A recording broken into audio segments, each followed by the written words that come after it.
अभी मैंने सुना कि एक आदमी ने अपनी पत्नी को जला दिया जिंदा, है ना, मिट्टी का तेल डाल दिया और जिंदा जला दिया। बहुत अच्छी बात बोले। वीडियो को लाइक करना, शेयर करना, चैनल को कितना बढ़िया काम किया ना उसने। ऐसे ही करना चाहिए। उसको तो उसके माँ बाप तारीफ दे रहे होंगे, वाह बेटा तूने बहुत बढ़िया किया, बहुत बढ़िया किया।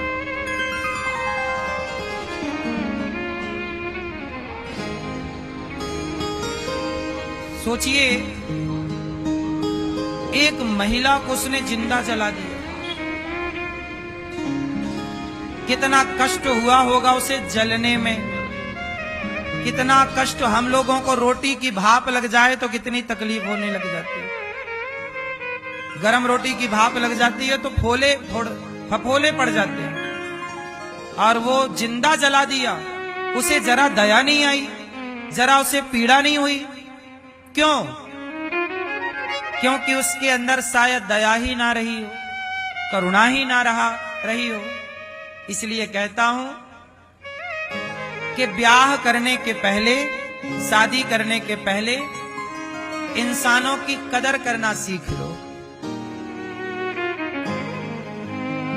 यदि इंसानों की कदर आप नहीं करना जानते ना, एक दूसरे के घर की बेटी की इज्जत करना आप नहीं जानते ना, दूसरे के घर के बेटे का सम्मान करना आप नहीं जानते, तो विवाह मत करना। क्या मतलब निकलना उससे? जिंदा ही जलाना है किसी लड़की को तो विवाह क्यों करना है? मत करो। ये पाप क्यों ले रहे हो जिंदा जलाने का? मत करो ब्याह, उसे उसकी जिंदगी जीने दो। पत्नी जिंदा है ना, उसकी कदर नहीं है। पति जिंदा है, कदर नहीं। इसलिए हम कहते हैं हर रिश्ते की इज्जत करो, हर नारी का सम्मान करो, हर पुरुष का सम्मान करो। ना पुरुष पर अत्याचार करो, ना स्त्री पर अत्याचार करो, बल्कि एक दूसरे का सम्मान करो, आदर करो। हम आपका सम्मान करें, आप हमारा सम्मान कीजिए। ऐसे ही ये रिश्ते मधुर होते हैं। भाई पति पत्नी का रिश्ता क्या है? 50-50 का रिश्ता है। 50 हम 50 आप, तब ना जाके 100 हुआ।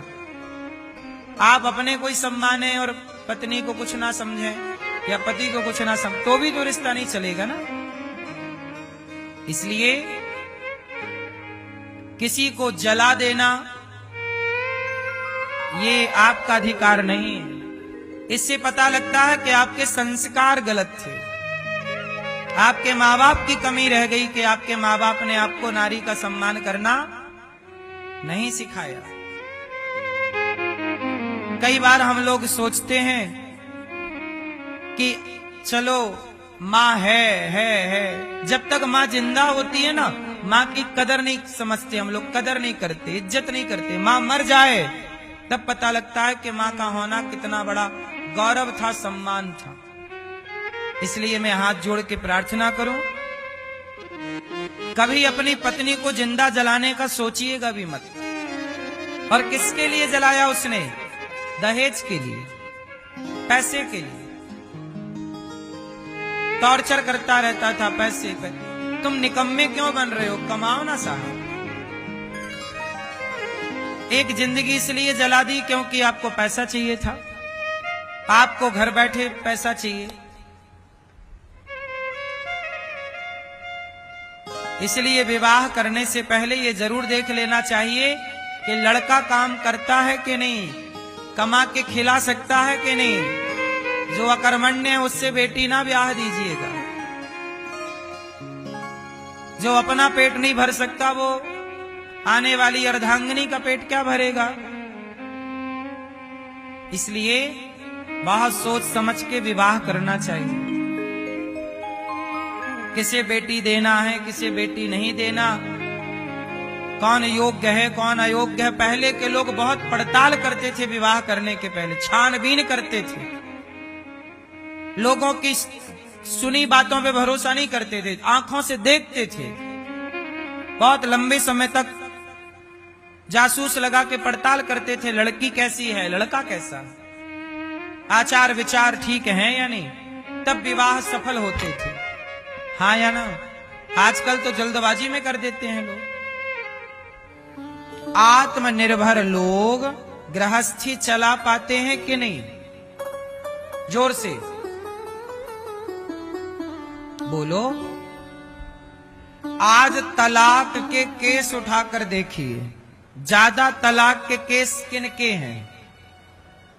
जो दोनों आत्मनिर्भर थे उनके ज्यादा केस हैं, या जो आत्मनिर्भर नहीं थे उनके ज्यादा केस हैं? तलाक के केस ज्यादा किनके हैं? बोलो। जो पुरुष और जो स्त्री आत्मनिर्भर हैं, तो वो लोग कहते हैं कि जब हम आत्मनिर्भर हैं तो हमें आपकी क्या जरूरत है, तो उनके रिश्ते कच्चे हो जाते हैं और तलाक होने की संभावनाएं उनकी ज्यादा होती हैं। इसका मतलब है कि आप संसार में संसार के काम के लिए तो आत्मनिर्भर रहो, पर पति को पत्नी पर निर्भर रहना चाहिए और पत्नी को पति पर निर्भर रहना चाहिए। यदि एक दूसरे पर आत्मनिर्भरता आ गई तो रिश्ते चलेंगे, और आप सेल्फ डिपेंड चिल्लाओगे तो कैसे चलेगा? क्यों? बात सही है। पहले के लोग क्यों अपना, पहले तलाक के केस कितने थे आज के 100 साल पहले? रहे होंगे तो ना के बराबर। हाँ या ना? आज जितने हैं इनसे तो बहुत ना के बराबर रहे होंगे। पहले भी पुरुष छोड़ते थे पत्नियों को, पत्नियां भी छोड़ देती थी पुरुष को, पर ये केस बहुत कम, कहीं कभी कभी। हाँ या ना? आज तो हर आए दिन सुनने को मिलता है तलाक तलाक तलाक। तलाक रोकने का मेरे पास एक उपाय है, यदि आप कहो तो बताओ। बताएं। चाइना में तलाक है? इतना अधिक नहीं है, इतना परेशान नहीं है वहां के लोग रिश्तों को लेके। क्यों? तलाक होने का सबसे बड़ा कारण है कि आज कुछ लोग धंधा बनाए हैं कि शादी करो और तलाक ले लो तो 20-25 लाख रुपया मिल जाएगा। कुछ लोगों का क्या बन गया है? ये धंधा बन गया है। यदि ऐसा कानून बन जाए कि तलाक लेना है तो ले लो, पर मिलेगा कुछ नहीं। पुरुष को लेना है ले लो, स्त्री को लेना है ले लो, पर मिलेगा कुछ नहीं। तो फिर आदमी निभाने की सोचेगा। अभी आदमी निभाने की नहीं सोचता कि यार एक काम करो तलाक दो, 10-20 लाख मिलेंगे, उससे अपना हो जाएगा, फिर कहीं देख लेंगे। इससे अपराध बढ़ रहे हैं। हाँ या ना? कितने केस मैंने ऐसे देखे कि शादी हुई और 4 दिन बाद तलाक का केस डाल दिया, तलाक चाहिए। मतलब वो शादी करी ही थी तलाक लेने के लिए कि तलाक के बहाने अब 2, 5, 10 लाख मिल जाएगा, 20 लाख मिल जाएगा। हाँ या ना? ऐसा हो रहा है कि नहीं? हम पूछ रहे हैं आप लोगों से, बोलो हाँ कि ना। इसका मतलब है कि तलाक आज केवल लोभ के कारण, सारे तलाक ऐसे हैं हम ये नहीं कहते, पर अधिक मात्रा में तलाक लोभ के कारण होते हैं। यदि लोभ ना हो तो तलाक ना हो।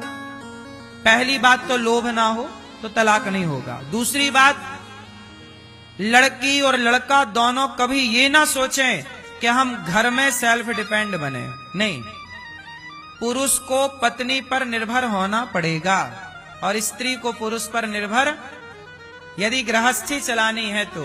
और यदि आप आत्मनिर्भर होने की बात कह रहे हैं तो संसार के लिए आत्मनिर्भर बनिए। संसार के लिए तो आत्मनिर्भर बनिए कि पड़ोसी से आपको हाथ ना पसारना पड़े, और बाप से कुछ पैसे ना मांगना पड़े और आपकी गृहस्थी बिना किसी से मांगे चल जाए, लेकिन पत्नी पर निर्भर होना पड़ेगा और पति पर, तब बढ़िया गृहस्थी चलेगी। निर्भरता तो चाहिए, हाँ या ना। जो व्यक्ति ये मान लेगा कि हम तो सेल्फ डिपेंड हैं, तो फिर वो क्यों पत्नी पे या पति पे, जरूरत ही नहीं है उसे, फिर वो नहीं चला पाएगी ना, या चला पाएगा गृहस्थ? बोलो हाँ भाई, हम आपके पास तभी तो रहेंगे जब हमें लगेगा कि हमें आपसे कुछ हेल्प हो रही है। जब हमें लगेगा कि हमें आपसे कुछ हेल्प हो नहीं रही है, हम खुद कर सकते, तो हम आपके पास क्यों रहेंगे? वो स्त्री पुरुष के पास क्यों रहेगी?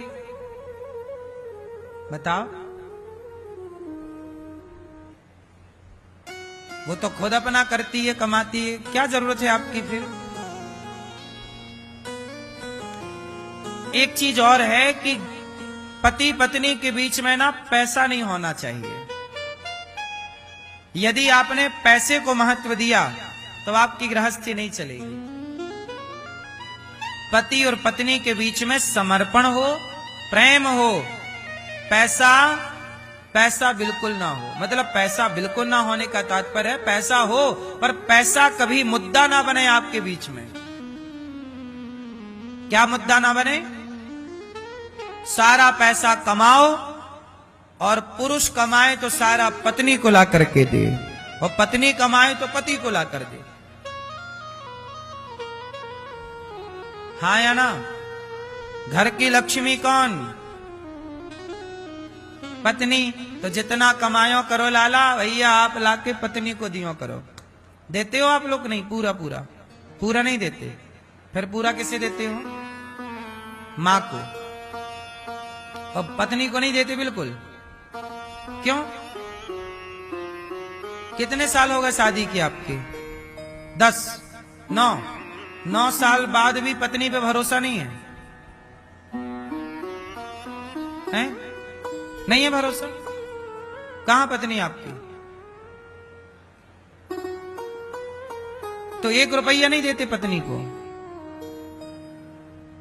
अच्छा, तो मां को दे देते हो पूरा। कितने भाई हो? तो फिर वो पैसे का क्या करती है मां? पत्नी को दोगे तो क्या दिक्कत है? चलो मां को दे रहे हो आप, सही हो, पर थोड़ा पत्नी को भी तो दो।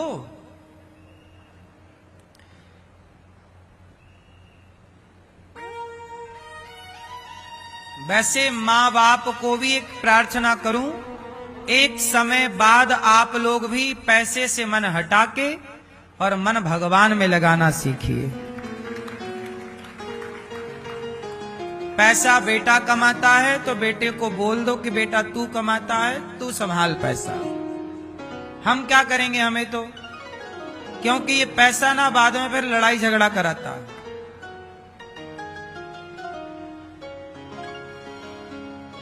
पत्नी को, अच्छा आपकी पत्नी पे विश्वास नहीं हो पाया अभी तक, इसलिए नहीं देते, तो वो लिपस्टिक ले आती है खरीद के, क्या सारा उड़ा देती होगी, नहीं बचा पाती। अच्छा पति लोग भी क्या करें, मैयाओं को देते हैं पैसा, पत्नी को तो पत्नियां ले आती महंगी महंगी लिपस्टिक। आपको भी बचाना चाहिए। स्त्री का धर्म है कि पैसे को बचाए। पैसा काम आता है, कहते हैं विद्या कंठ की काम आती है और पैसा गंठ का काम आता है। गांठ का मतलब पास का। विद्या कंठ की और पैसा गंठ का मतलब गांठ का मतलब पास का, जो पास में है। इसलिए आप पैसे बचाओ, अपने जरूरतों को कम करो। जो व्यक्ति पैसा बचाता है वो सुखी है आज के युग में, और जो यूं ही पैसा उड़ाता है, महंगे महंगे कपड़े, महंगी महंगी चीजें ना, कितना भी महंगा कपड़ा खरीद लो, 10-5 बार पहनने के बाद उसकी कीमत अपने आप घट जाती है। कपड़े कपड़े की तरह हो। तन ढकने के लिए। बाकी दुनिया क्या पहन रही है, हम क्या करें।